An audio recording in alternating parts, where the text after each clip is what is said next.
Football fans, Gooners of the world, welcome to the audio version of the uncensored Arsenal YouTube post-game review of our match, Arsenal at home to Chelsea. Arsenal was outclassed by the expensively assembled Light Blues, but do you agree that the result is further evidence that Arsenal is a mid-table team now and in the next 2 to 3 years? If you appreciate our point of view, remember to like and subscribe to the new Uncensored Arsenal YouTube channel. We need your support. Stay tuned for more.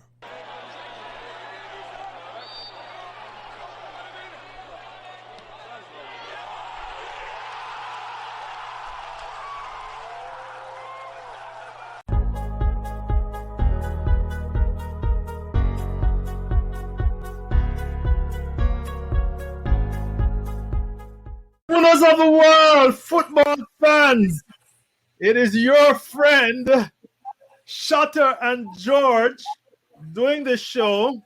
Hopefully we have some people who have clocked in to check us doing our first live post game. And I have the one and only Blackburn George, and I'm your host, Shotta_Gooner. And remember, let me get the housekeeping out. My subscription, our subscribers are growing. Our viewers are growing slowly but surely, but absolutely. I remember when we had one subscriber, George, that was probably me. And now we're growing a little bit. So remember to subscribe and to like our live presentations, because that helps us. Because if you go on YouTube and search for Uncensored, you will have a hard time getting us. You can only get this show if you support us. And we are stubborn. George, I never knew anybody more stubborn than George, but I'm trying to reach up with him. George, after that long introduction, my friend, welcome. You look like a happy bunny. How could you be happy? That was not an ordinary, regular love to loss, as we like to say. We were hammered at home, George. Am I overstating this? What do you expect?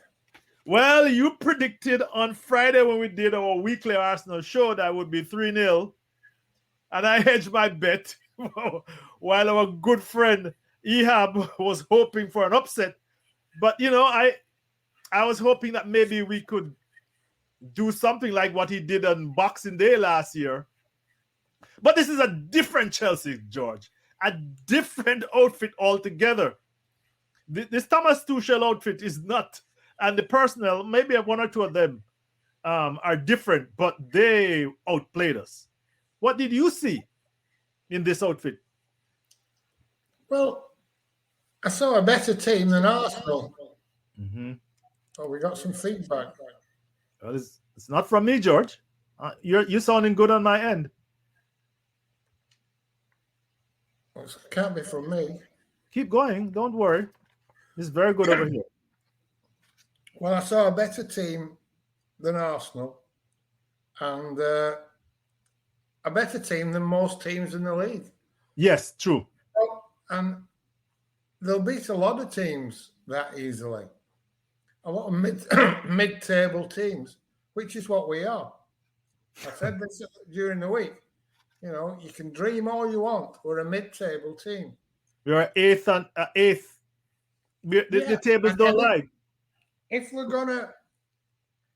we're saying that we're buying for the future, and we've got all these 21, 22, 23, 24-year-olds that in a couple of years will become a better team, then don't expect it to be better today.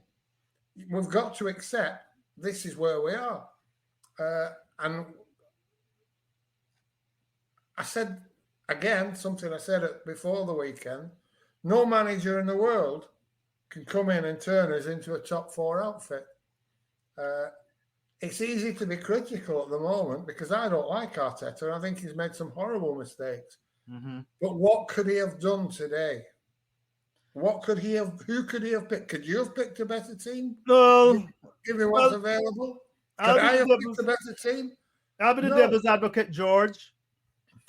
People will say, well, we could have lined up with Lacazette as a centre forward. We played. He's not fit. He's not fit. I know. I'm not saying what he could have done. I'm just saying theoretically. He's suffering from that's COVID. Not theoretically. That's not in theory. Mm-hmm. That's not in practice. It's impossible because he's not fit. He's ill. Mm-hmm. So he couldn't have played him. He couldn't start Aubameyang because Aubameyang's been ill for a week with COVID. Nikita's injured. And maybe he's on his way out too. Partey's out injured. Mm-hmm. Gabriel's just come back. He couldn't really start. Ben White's sick, so he couldn't really go 3 at the back. Hector Bellerin, it appears, doesn't want to play, wants to get out the club. So really, realistically, although he's by far our best right back, he couldn't play him either. So who could he have played? George, I couldn't have picked a better team than that today. We're just not good enough. That team was just not good enough. And I'm not going to blame Arteta for it because I don't think he could have picked a better team on the day. There's plenty I can blame Arteta for, but not today. Not against that Chelsea team. That's a massively expensive squad managed by a hugely experienced and very good manager. And you know what, George? They outplayed us with what they did is they played their usual 3-5-2 setup. It's kind of not even quite that because Lukaku has changed their Mount is kind of withdrawn, or Havertz is kind of withdrawn. Mount is on the right. The setup is not even a fix 3-5-2 like they used to play. But even so, let us say that they did. But with Lukaku there, it's a far more dangerous proposition. I mean, he should have scored at least 2 goals today. That exceptional save by Leno in the second half was goal bound. Yeah, and that would have been 3-0 like I predicted. I'm furious. Furious. You're angry. Leno stopped me from being right. But it was a poor. We were just outclassed. But correct. But George, I was thinking the effort was there. Sorry, go ahead. The effort was there. They tried hard. I mean, I think Tierney had a shocker. He probably at fault for both the goals, really. And he was dragged inside. This is what they did.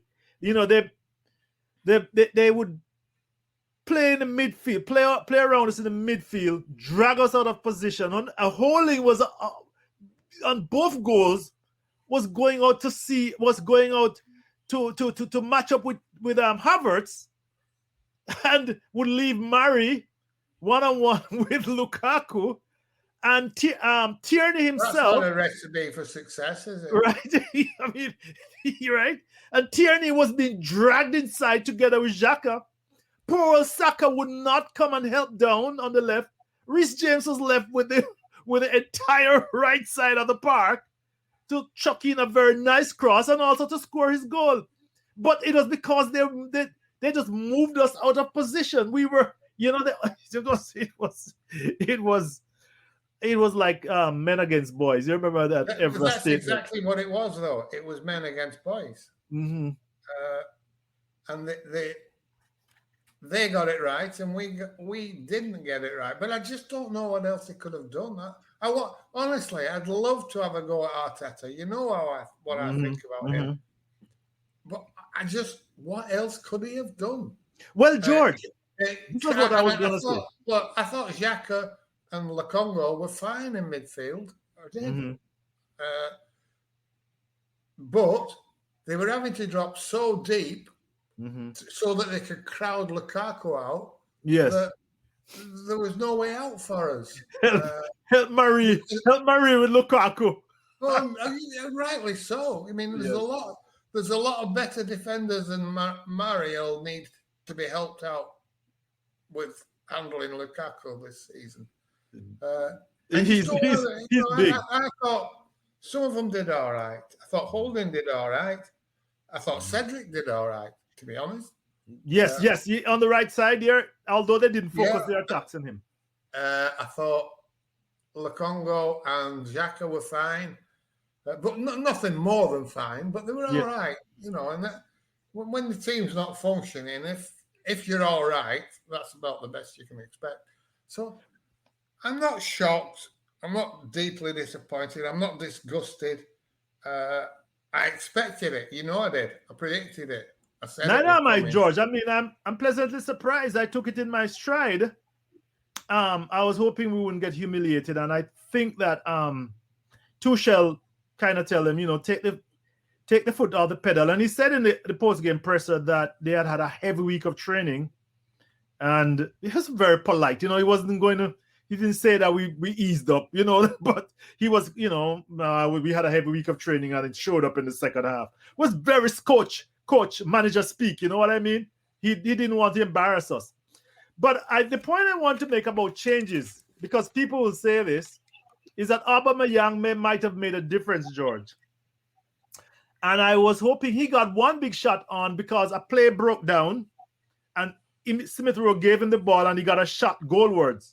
We had two big chances in the second half, and that was one of them. Shortly after it came on. That wasn't a big chance. He made it a chance, but it fell on his left foot, not his strongest foot. And it had done well. A left footer would have done well to score that. But you know what? The point I'm making, George, the point I'm making is that he never had another chance for the 30 minutes he was on the field. No, but they're a better team. They were a better team. They were on top, and they were just holding us at bay. It was like I don't know. It's like Muhammad Ali fighting a 15-year-old, keeping him away with the jab. He didn't want to knock him out. He just wanted to keep it going till the end of the 15th, and so we weren't creating chances. I think Smith Rowe was decent. Decent is the best word. I was looking. But he ran out of steam. He ran out of steam as well. Mm-hmm. Pepe did some magic early on. Yes. And after that, apart from that 10 seconds, he was his normal self. So yes. I know what you mean. He did a number one of the Chelsea fellas. I remember that, and it was who's and us. But after that was it. Omi Javed, our good friend, said Chelsea just strolled to the park and we showed absolutely no ambition to try and change that. But you're saying, George, that we didn't have the ability to change that. That's right. That's exactly what I'm saying. It's all very well. So, Arteta should have made changes, should have done something. What can you do? Well, against better players playing better on the day. What can you do? But George, do you say that with all seriousness in that Arteta made no adjustments? I don't know. I mean, there was a period of my commentator was saying Arteta is barking out instructions every minute while Tuchel sits in the dugout, not saying a word, letting them play. This is actually commentators, not me and you, because we have spoken about that at length. But he made not even halftime. What did you see any adjustments? Let's put it that way. What adjustments could he have made? I can't see. I can't. What? Bring on. What's his name? Bagalon or whatever he called. Yeah, they brought him on in the last. Bring him on. Mm-hmm. Bring Aubameyang on. He did that when it probably for the longest time he could, half an hour. Yes. What else? Could he have brought Mohamed El Neni on? How would that have helped us? You know what I'm saying? It's all right saying he should have done something. What the fuck could he do? I couldn't have done anything. I love to pontificate and say what I would have done because I think I'm a fucking expert. Mm-hmm. But I was led on the settee, chilled out because it wasn't really surprising me what was going on. I wasn't like all on edge. And I'm looking and I'm thinking, there's nothing to be done here. There's nothing he can do. Yeah. You just got to hope that we stem the tide and get to the end of the game, and it's not a really embarrassing defeat. I mean, Arsenal would probably have done something. Well, I was about to say that. Hold on, I was about to say that. I'm gonna give me a chance to say that. I tweeted that the old man would have gone toe to toe with them, and he probably would have drawn 2-0. Or I didn't say he'd have probably lost 4-0, and we would have come out of there with our head held high. But then, would we? Because he's done it before and it's not worked. Yes, you know, it's not like he didn't always do it. He didn't always turn it around. Yes. I remember playing at Old Trafford. Yes. And we were 3-2 down and on top, and he made some changes and we lost 8-2. So he didn't always get it right. I remember that too. And it's turned a lot of people against him. Oh, you're going to Old Trafford. But George, my position is a little different from yours. My position is that at the end of the day, you come out of that knowing that if you play like that against another team, you will probably get a result. I think that's the psychological mark that Wenger was trying to leave. What does that do for us going into Manchester City next? I think we're playing them on a Saturday, I think. Yeah. So what does that do to us? You see, do you understand what I'm saying? Yeah, I think that Wenger was playing. Does it do anything? Would it have been worse if we'd have lost 4 or 5-0? Because I suppose. Let us be admitted. Yes, I suppose it would be humiliating. Yeah. You know, and we'll just have to hope for the best. I mean, I think it could be carnage at Manchester City. It really could. Yeah. Well, I mean, the problem I'm having here, George, because the problem is playing Manchester City. It's all about the midfield. Right. Right. And they'll move us around, George. And our midfield, I don't care if completely outnumber us. Yes. They'll have 6 technical midfielders playing against 1.5. 1.5 technicians. Yeah. So, you know. Rancid Potato in the comment. Rancid, welcome. That's my Trinidadian buddy. I agree with George. They hit an invisible wall. So George, you know, well, they're gonna hit up. They're gonna hit up with something bigger and stronger at City because it's away. Rancid. How would you advise Arteta to play that one, George?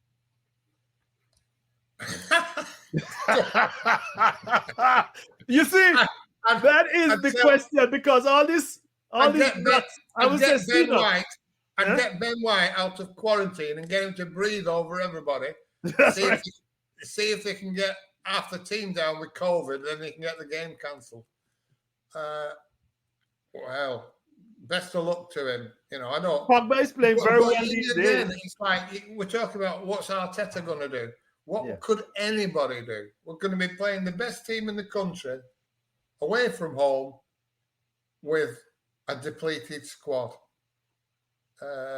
It's a recipe for disaster, it really is. And, I mean, they beat Norwich 5-0 yesterday. Yes. And Norwich are a better team than Brentford, by the way. Oh, yeah, they won the championship. They won the championship. Brentford came third. Yes. So it could be a long, hot day. Yes, they conceded. But I'm not that. I mean, really, I'm not that bothered because I've accepted we're mid-table, and I've accepted that we're going to be mid-table this year, and next year, and maybe the year after. Because that's what we're buying towards. That's what we've got. That's the profile of the player that we're buying. We're buying young potential, and you have to wait for that potential to come to fruition. It may never come to fruition, but what it certainly won't do is come to fruition next week. So if you're expecting that, every week when we do a podcast, we're going to be crying because, you know, we're not top 4 challengers. Well, I'm not going to be crying. about being not being top four challengers because I've accepted that we're not. Well, George, I would say that what we did. Let's be honest. All these people who will not recognize that we're a mid-table team, we broke up a top four team. We said it was. Yeah. We broke it up. We deliberately broke it up. Yeah. We sent Ozil to Fenerbahce. We said we don't need Santi, even though he was recovered.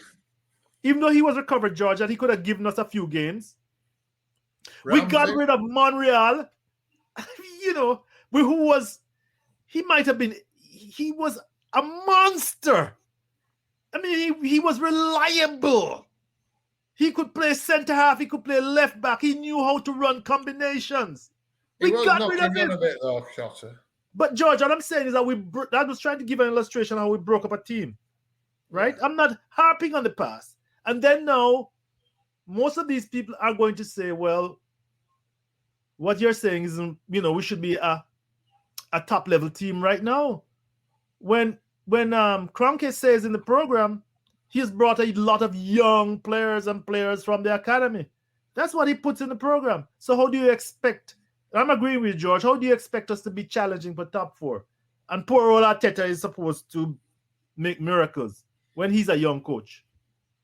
I'm just making a point. I'm not harping at the past because obviously that's not coming back. Yeah, because that's gone. We missed that window of opportunity. And to be fair to Arteta, it wasn't him who missed it.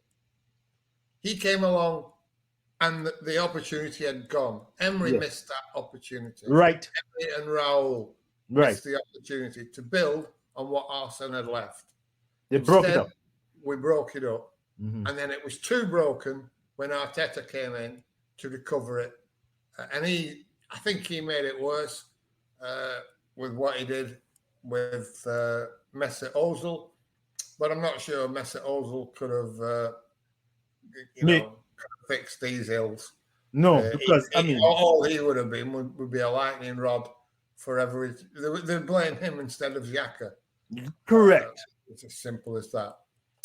So he's maybe better out of it. Arsene Wenger's better out of it. And very shortly, Mikel Arteta's going to be better off out of it.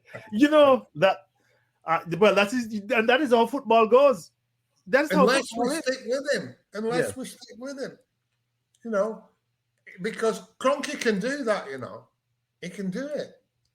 He can turn around and legitimately say, you've asked me to make these investments in these young players for this coach, and I'm going to give him 2 years to bring it to fruition.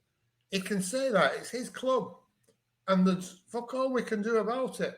Well, and it might not be the worst fucking idea either. I mean, again, I hark back to, I don't like Arteta for what he's done, but we're in it. Sometimes when you're in, you go all in, and it's shit or bust, But I think unless we're in a relegation fight come Christmas, he'll probably be all right, Arteta. Much to our rancor. But George, another theme that you touch on, our fans asked for this. They said we need a new. I mean, let's be clear. Most of our fans, not all, most of our fans asked for this. They said we need a new manager and we need new, fresh, young players, and we need to spend money. And he's done it. He has. But unfortunately, he's appointed the wrong people to oversee it. And he's letting his son play with us like a fucking... He's on the same learning curve as Mikel Arteta. Right. Which is that they're at stage one. Yeah. So we've got a rookie coach and we've got basically a rookie owner because Josh is in charge. I mean, I saw he were at the photo op signing Ramsdale. Yes. So he'd flown in for that. But they've spent money, haven't they? They've spent 150 million. He can get it out of mom and dad. You know, that much I don't have a doubt about. George, Yeah, but it can't, Omi can it? says, George, just a moment. Omi says we were never this hopeless at home ever in all of Wenger's era. We played one of the best teams in Europe before two at home and always gave them a much better fight. Your response? Of course we did, because he was a better coach and it was a better team. That's like, tell me something I don't know. You know? Well, you know, and an admission. Well, you're not making an admission, but you're making a statement. But an admission to many fans who refuse to accept that. Anyway. Well, that's the point. What's the point in telling them? They're not going to listen. The reality is we had a world-class coach who had built a very good team with very little money. Built that was it. And George, and built and rebuilt.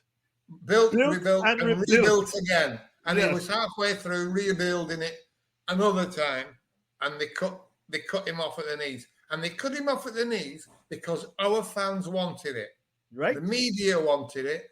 Mhm. Sky TV wanted it. It was going to be a big story. It was the biggest story of the year, Arsene Wenger leaving. Yes. It was marvellous for them. It was marvellous for our fans who thought that any manager could win the league with that squad other than Wenger. And now they all deny saying that. They all deny saying it. They all deny saying that he was underachieving with the squad. And they now turned it around and saying that he left us in a mess. Whereas at the time, it was the opposite to that. We would fly now that we got rid of this old geezer. He was holding us up. He was Arsenal Football Club. So fuck them. They get what they deserve, and we're going to have to live with it. Well, George, on that, but you know, they'll never forgive you for saying this. And by the way, in one of my promo for this podcast, I said, if you don't trust the process, you need to listen to join with Shotta and George, because we have never trusted the process from the very beginning. And I recommend them to go and look back at all the podcasts that you and I have done over the last 15 months. We said this was dodgy, this was suspect, and this was going to be to our detriment. And my concern, George, is when we meet Norwich and who else after Manchester, if we will have the wherewithal. We have two mid-table teams if we're Tottenham. Tottenham is late September. Burnley. Who yesterday I saw them against Liverpool. And they look better than us. In the first half, they gave them a goddamn fright. you see that? Yeah, they scored an offside goal, which would have put them up at level. Yeah. But, you know, they were lively. And people, George, my concern, for the benefit of the audience, is if we will be psychologically, I mean, these are professionals. They're supposed to pick themselves up. You know, a loss is a loss. Hey, it's not the end of the world. So, I mean, and that is the job of Arteta. Don't worry about today. Today is gone. That is a problem, though. Yes. We could lose against Manchester City. And then if it's Burnley, no, it's Norwich then. Norwich first. If, God forbid, we don't win against Norwich and we're 0-4, we haven't got Arsene Wenger to pick us up. We haven't got Arsene Wenger's experience. We've got Mikel Arteta with no experience. Right. And never been in this kind of position. No, it could be a difficult job picking us up. And that loss to Brentford was shocking, really. And it could have big repercussions just because of who we played next. If we didn't get those 3 points on the board, we were in trouble, because the next two games were Chelsea and Manchester City. And you know, George, we didn't I don't know who Norwich has. I don't know who Norwich has next. But they have taken two heavy losses. They're gonna pasting up at City and United, knock them around. So they are looking for points. They're not, and the concern that I have is that these teams are now looking around and say, whose scalp can I take? And this is the problem. They are seeing Arsenal as vulnerable. And Sean Dyche is going to feel that he can get some points off us. And that is the concern that all of us should have, not just me and you.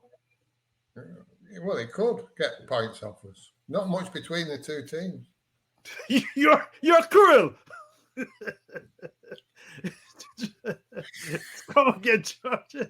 But you know they truly look lively, and they had some big 6-footers in defense. I don't know how Aubameyang and Martinelli and Balogun are going to get around. Martinelli's injured now. Yes, and so is Tierney. So is Tierney. Tierney had a shocker though. That might be better with him out the team for a couple of weeks. And the boy Tavares, I'm thinking of somebody else. George. It's not like the criticism of that Tavares is that he's good going forward, but he's not very good at defending. That's right. Well, I won't worry about that because Kieran Tierney is exactly the same. Truly, that's true. He's good at going forward, and he's not very good at defending. In fact, he's good at going forward to a degree, but he needs to lift his head up and stop just spamming the ball into the middle in the hope that somebody's made a third man run, which nobody does.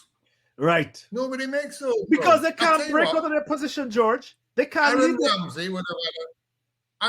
would have had a field day with exactly right. But he would have. Aaron Ramsey would have left his zone, and they don't like people leaving their zone. You see, this whole thing is too mechanical. They can't leave the zones because they've got the zones covering Mari and Holding, sitting in front of them. Well, we're in trouble, aren't we? Well, I don't know if the listeners are listeners. We're talking about how the way Arteta sets up his team in these zones, and if you notice, he hardly has midfielders breaking and arriving in the box. They simply don't. It's because they've been drilled to play in this way, and it makes it very difficult, George, to create any chances, and it makes us eventually very predictable to the teams, and especially if you don't have the technical ability to keep the ball and to maneuver it and to get it where you want it to go.